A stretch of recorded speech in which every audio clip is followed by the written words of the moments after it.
Halo, kabar Nusantara kini hadir untuk Anda. Kami menyajikan informasi yang tengah hangat dan menjadi perbincangan. Bersama saya Yohana Gabriela, inilah kabar Nusantara selengkapnya.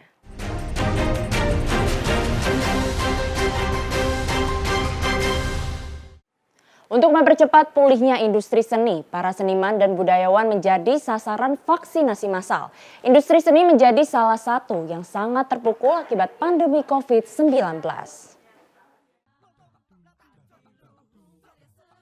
Sebanyak 517 seniman mulai dari pemusik, penari, pelukis hingga seni tradisional telah mendapatkan vaksinasi massal. Vaksinasi massal ini dilaksanakan di Padepokan Seni Bagong Kusudiarja, Bantul, Daerah Istimewa Yogyakarta. Presiden Joko Widodo meninjau langsung pelaksanaan vaksinasi massal para seniman tersebut. Presiden didampingi oleh Menko Perekonomian Erlangga Hartarto dan Gubernur DIY Sri Sultan Hamengkubuwono X. Dengan adanya vaksinasi massal untuk seniman, Presiden berharap para pekerja seni tetap bisa melahirkan karya-karya kreatifnya di tengah pandemi COVID-19. Kita harus terus merawat semangat agar beliau-beliau yang bekerja di bidang seni ini terus memiliki semangat untuk berkarya meskipun dalam masa pandemi dan adanya pembatasan-pembatasan yang ada, tetapi karyanya tidak pernah berhenti.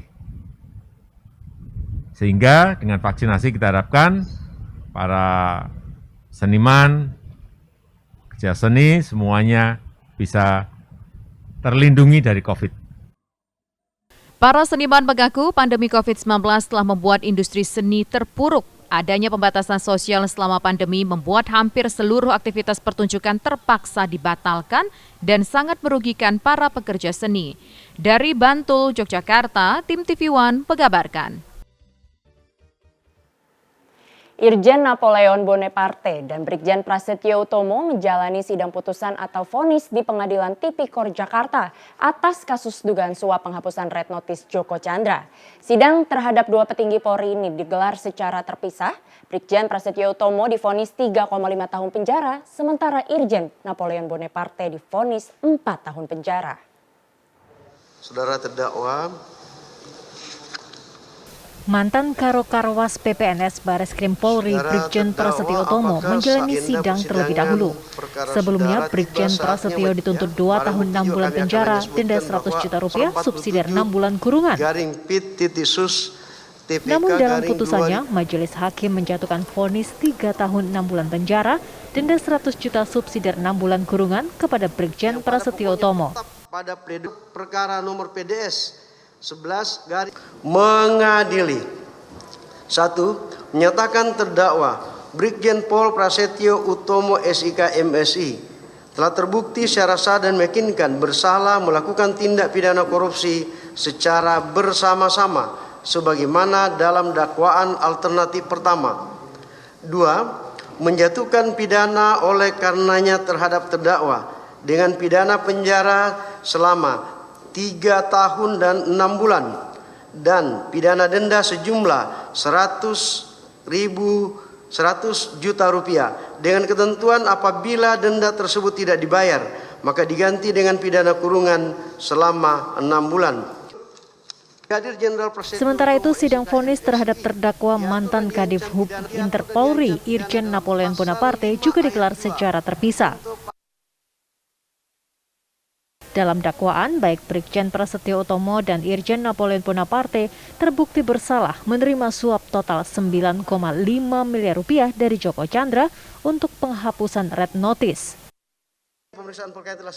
Dari Jakarta, Rizky Darmansyah, Bambang Tri, TV One mengabarkan.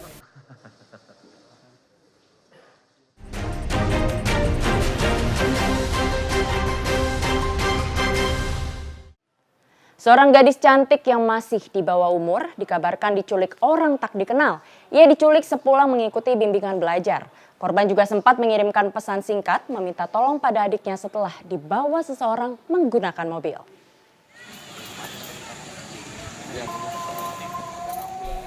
Kamilatul Rahmah 17 tahun yang masih duduk di bangku SMA mendadak viral.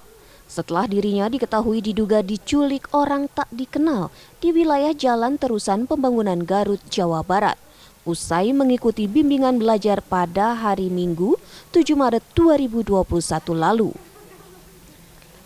Kamila diketahui sempat mengirim pesan kepada adiknya untuk meminta tolong. Adiknya yang disebut Sarah pun membalas pesan Kamila, namun tidak ada tanggapan balik dari Kamila.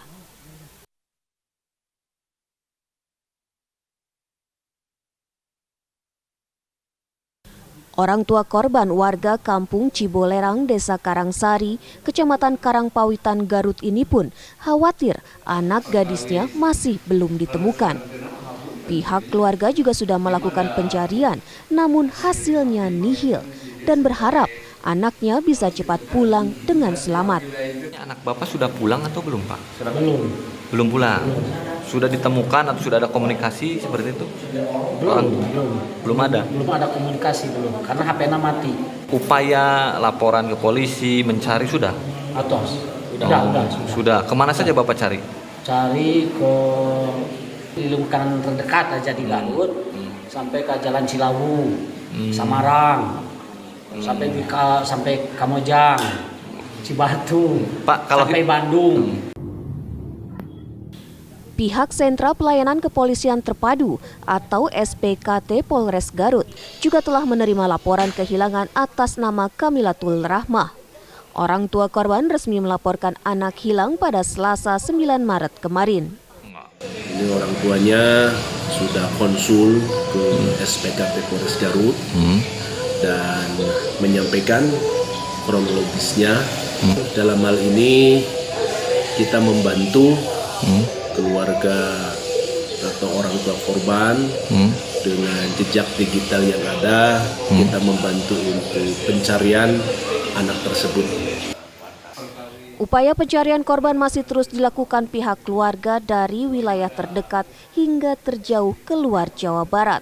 Selain itu, pihak kepolisian juga terus melacak jejak digital korban yang diduga masih membawa ponsel namun tidak dapat dihubungi. Dari Garut, Jawa Barat, Taufik Hidayah, TV One mengabarkan. Polisi menetapkan seorang ibu tiri sebagai tersangka kasus penganiayaan anak di Sukabumi, Jawa Barat. Motif tersangka kesal karena menganggap anak tirinya susah diatur.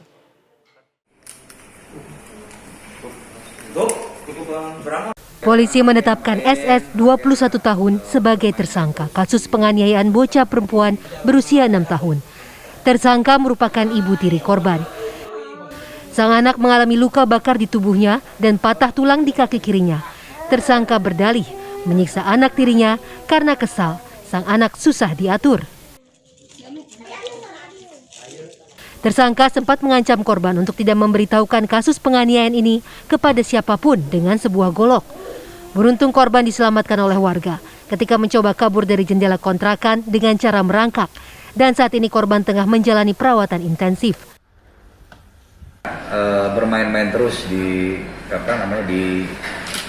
rumah, tidak bisa diarahkan mungkin seperti itu. Lukanya dari ibu tirinya, ya dari mulai luka di bibir, leher, tangan, kaki, ya patah sebelah kiri, dan juga punggung kaki sebelah kanan juga mengalami bekas penyiraman air panas. Diketahui korban hanya tinggal berdua bersama ibu tirinya dalam kurun waktu 1 bulan terakhir. Sementara ayah bocah malang tersebut mencari nafkah sebagai sopir truk dan jarang pulang.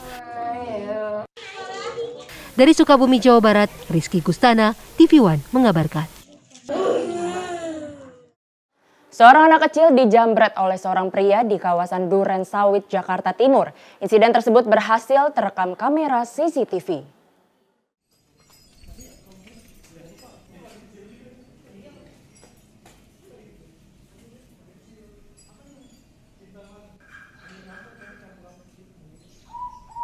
Insiden tersebut terjadi saat kondisi jalan tengah sepi.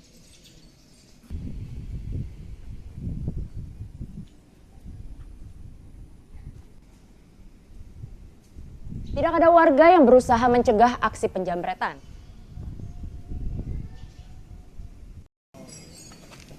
Usai merampas ponsel korban, pelaku yang berjumlah 2 orang langsung kabur menggunakan sepeda motor.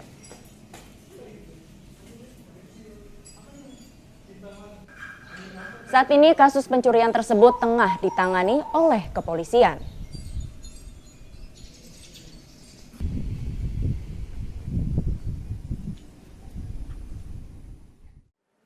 Artis muda Rizky Bilar dicecar 24 pertanyaan oleh penyidik terkait kasus kerumunan pembukaan restoran miliknya di Tanjung Duren, Jakarta Barat. Keterangan Rizky dibutuhkan polisi untuk menyelidiki apakah ada atau tidaknya unsur pidana dalam kasus tersebut.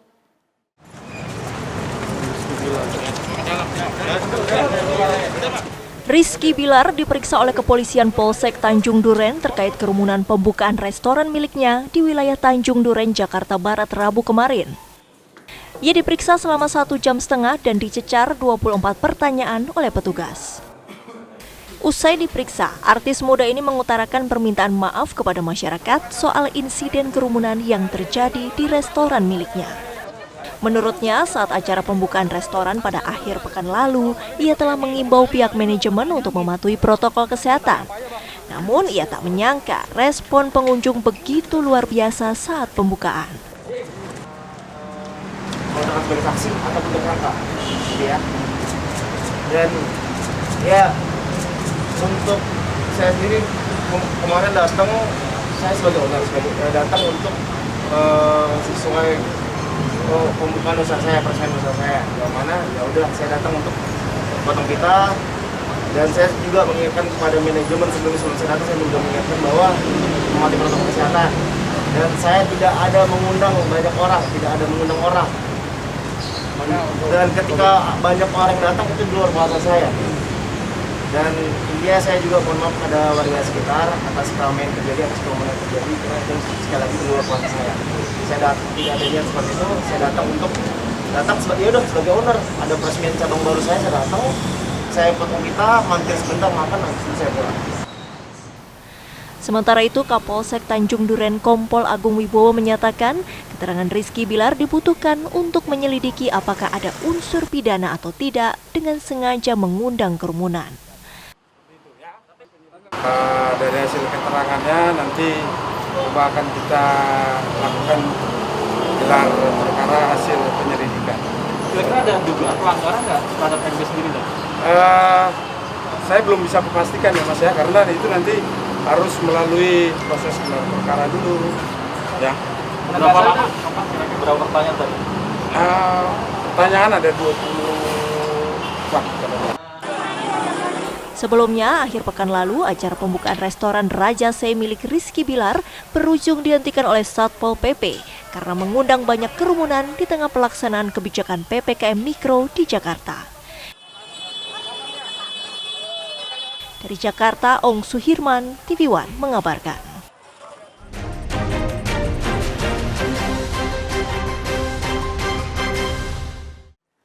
20 rumah dan kios yang berada di Jalan Dakota, Kemayoran, Jakarta Pusat terbakar.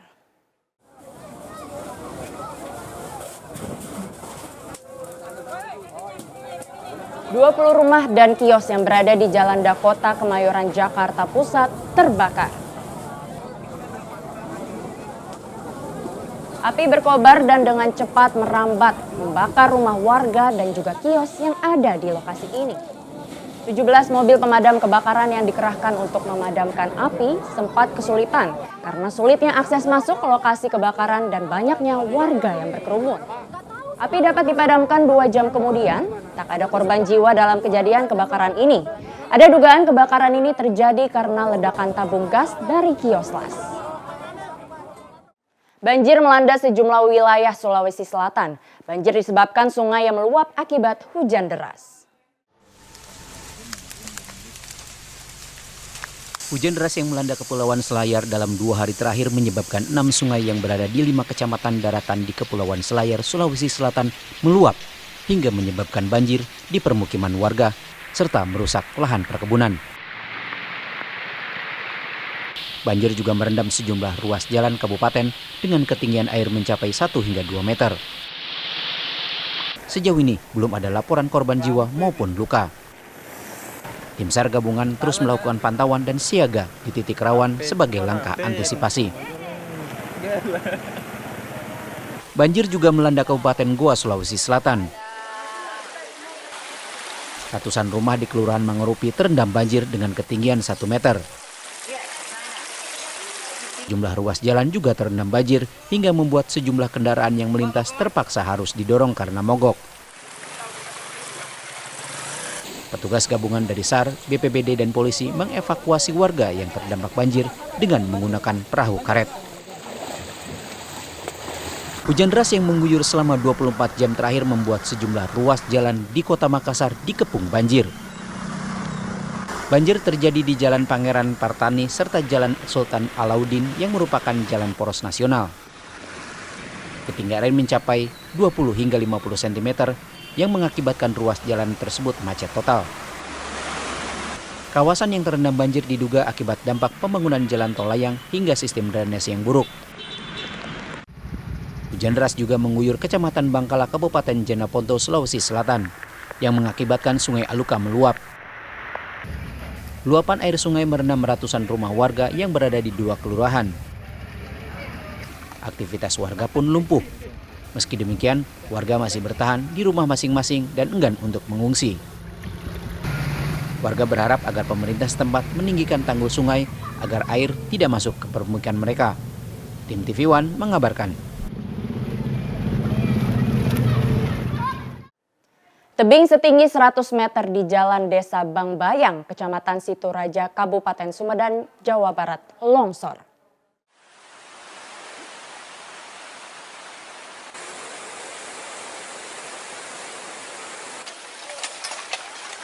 Ratusan warga desa berupaya membersihkan jalan dari material longsor dengan menggunakan alat seadanya.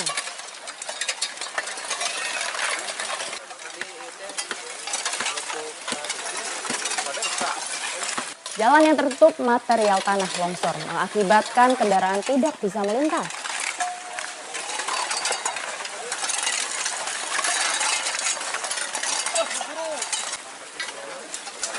Pihak desa dan kecamatan sudah berupaya meminta bantuan alat berat, namun tidak kunjung datang.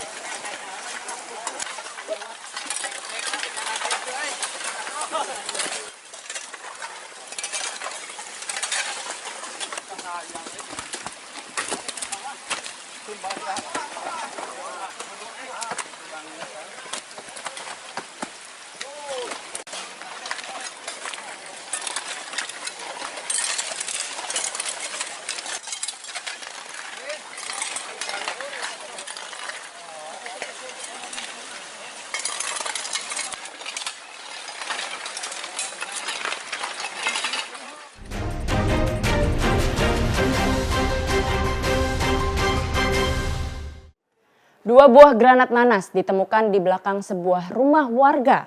Kedua granat tersebut dalam kondisi aktif.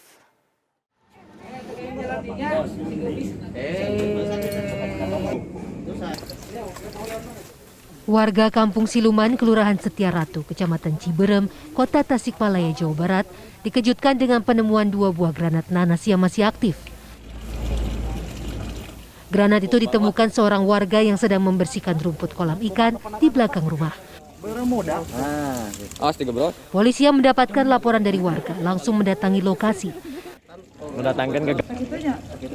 Tim unit identifikasi dan penjinak bahan peledak Polresta Tasikmalaya kemudian melakukan olah tempat kejadian perkara dan memeriksa kondisi dua granat yang ditemukan di dalam ember bekas cat tembok tersebut. Dari hasil pemeriksaan, granat dipastikan masih aktif dan mempunyai daya ledak yang tinggi. Lantaran terlihat masih dalam kondisi baik meski sudah tertimbun tanah.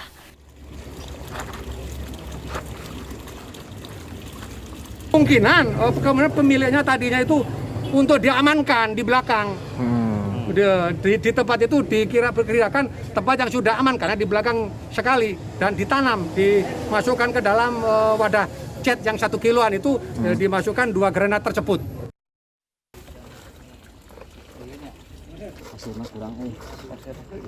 Kini dua granat nanas itu dibawa ke Mapolresta Tasikmalaya dan akan diserahkan ke unit Jibom Brimo Polda Jawa Barat. Dari Tasikmalaya, Jawa Barat, Denden Ahdani, TV One mengabarkan. Polres Sleman, Yogyakarta meringkus pelaku penipuan dengan modus penggandaan uang. Untuk meyakinkan korban, pelaku mengaku sebagai ustadz dari Jawa Timur dengan nama Gus Bahar.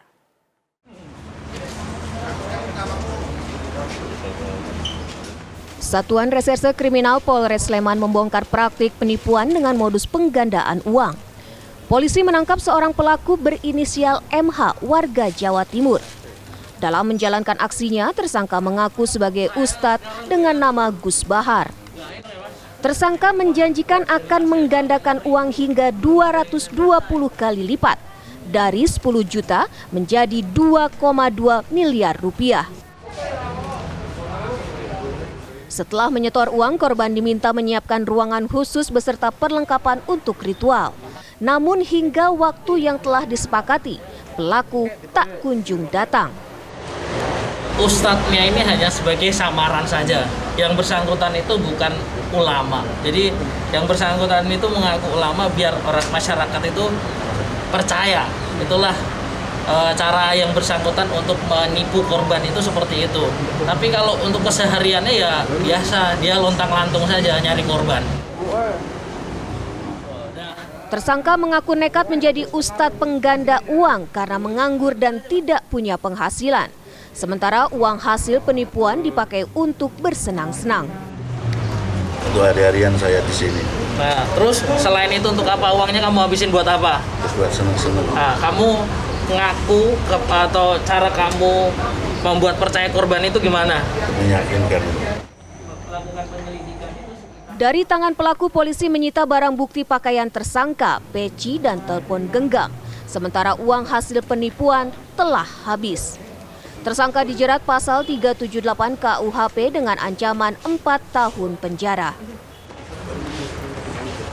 Dari Sleman, Yogyakarta, Andri Prasetyo, TV One mengabarkan.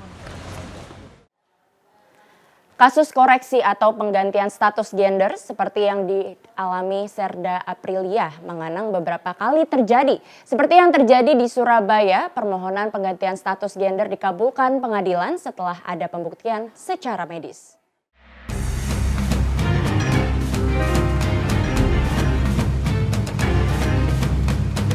Serda Aprilia Manganang mengalami koreksi gender. Sebelum masuk menjadi prajurit TNI, Aprilia Manganang dikenal sebagai salah satu atlet voli wanita nasional.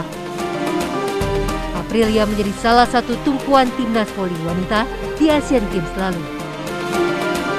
Saat memperkuat timnas voli wanita, Aprilia pun sudah sering mendapat keberatan dari ofisial tim lawan, mengingat postur tubuh Aprilia yang lebih menyerupai pria.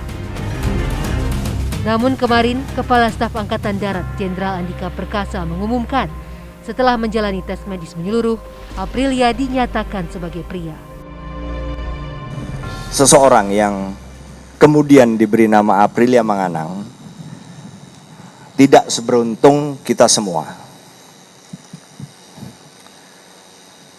Jadi saat dilahirkan, anak ini memiliki kelainan pada sistem reproduksinya yang dalam terminologi kesehatan disebut hipospadias. Selanjutnya, Manganang begitu masuk ke dalam jajaran TNI Angkatan Darat, dia menjadi bintara di komunitas ajudan jenderal. Jadi saya akan dengan kondisi ini, maka saya dengan staf akan melakukan evaluasi untuk memberikan tugas yang lebih pas. Kasus serupa juga pernah terjadi di Surabaya pada tahun 2020 lalu. Putri Anastasia mengajukan permohonan penggantian status jenis kelamin dari seorang wanita menjadi pria. Pemohon menghadirkan saksi-saksi dari keluarga dan juga menghadirkan saksi ahli medis. Dengan pertimbangan pemohon membuktikan tak memiliki rahim dan tak pernah mengalami menstruasi hingga saat ini, hakim pun mengabulkan permohonan penggantian status. Kasus Aprilia Manganang dan kasus di Surabaya ini terjadi karena kelainan yang disebut hipospadia. kelainan perkembangan organ reproduksi akibat masalah pada genetika dan hormonal. Kelainan ini sudah bisa terdeteksi sejak bayi.